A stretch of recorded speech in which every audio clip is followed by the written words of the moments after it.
কোকচুরাঙে আজকের সকালটা কিন্তু ভীষণ সুন্দর। টানা 3 দিনের বৃষ্টির পর আজ প্রথম রোদ ঝলমলে আকাশ আমরা দেখলাম। সামনে মাউন্ট পান্ডিম নিজস্ব শোভা নিয়ে দাঁড়িয়ে রয়েছে। 3 দিন আগে কোকচুরাং থেকে থানসিং যাওয়ার সময় আমরা কোনো ভিউ দেখতে পাইনি।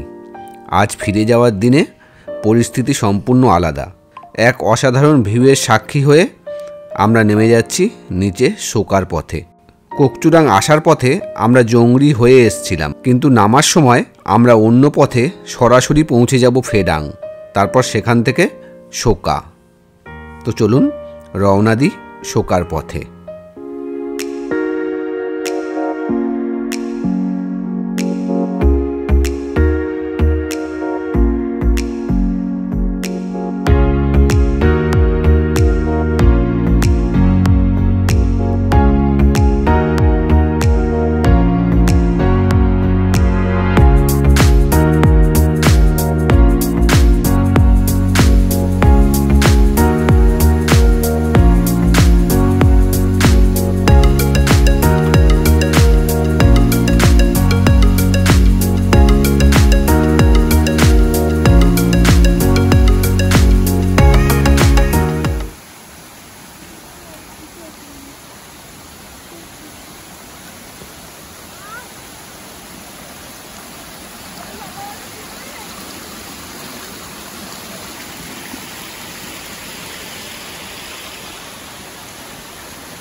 নিচে নেমে যাওয়ার পথও কিন্তু সহজ নয়। টানা 3 দিনের বৃষ্টিতে সব ওয়াটার ক্রসিংগুলো বিপজ্জনক হয়ে গেছে। জায়গায় জায়গায় গাছ পড়ে গেছে, রাস্তা ধসে গেছে। এই সব কারণে সহজ রাস্তা যেতেও সময় লাগছে অনেক বেশি।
কয়েক জায়গায় ধস নেমে রাস্তার অবস্থা এতটাই খারাপ হয়ে গেছে যে সব গাইডরা মিলিত হয়ে হাত ধরে সবাইকে রাস্তা পার করতে সাহায্য করছে। টানা বৃষ্টিতে ধস নেমে একটা নদী রাস্তার ওপর নেমে গেছে, যেটা পার হতে আমাদের সবার অবস্থা খারাপ হয়ে যাচ্ছে।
অবশেষে টানা 5 ঘন্টা কঠিন পথে ট্রেকিং শেষে আমরা পৌঁছে গেলাম ফেডাং। এই রাস্তা একদমই সোজা ছিল না, একদম খাড়া ঢালু রাস্তা দিয়ে আমরা 12 কিলোমিটার নিচে নেমে এলাম। কঠিন রাস্তাকে আরও কঠিন করে দিয়েছে গত 3 দিনের টানা বৃষ্টি। যাই হোক, এটাও একটা অভিজ্ঞতা, ট্রেকিংয়ের একটা পার্ট। এখান থেকে আমরা নেমে যাব নিচে সোকা। এই রাস্তা যাবার পথে আপনাদের দেখিয়েছি, তাই নতুন করে এই রাস্তা দেখিয়ে ভিডিও দীর্ঘায়িত করলাম না। অল্প কিছু সিনেম্যাটিক শট থাকলো আপনাদের জন্য।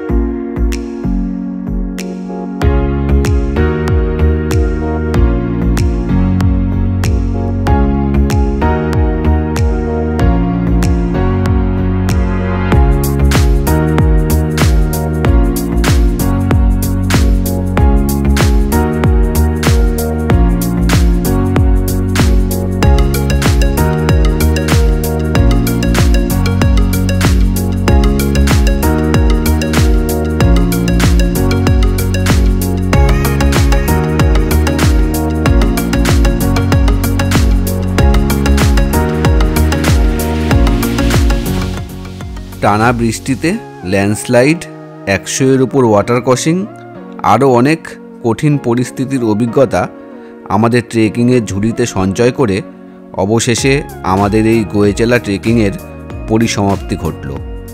আপনাদের সাথে দেখা হবে পরবর্তী অন্য কোনো ভিডিওতে। ততদিন সবাই খুব খুব খুব ট্রেকিং করুন, ঘোরার আনন্দ নিন, আর পরবর্তী ভিডিও দেখার জন্য আমার চ্যানেলটা সাবস্ক্রাইব করে রাখুন। সবাইকে অসংখ্য ধন্যবাদ। You like an animal, we don't need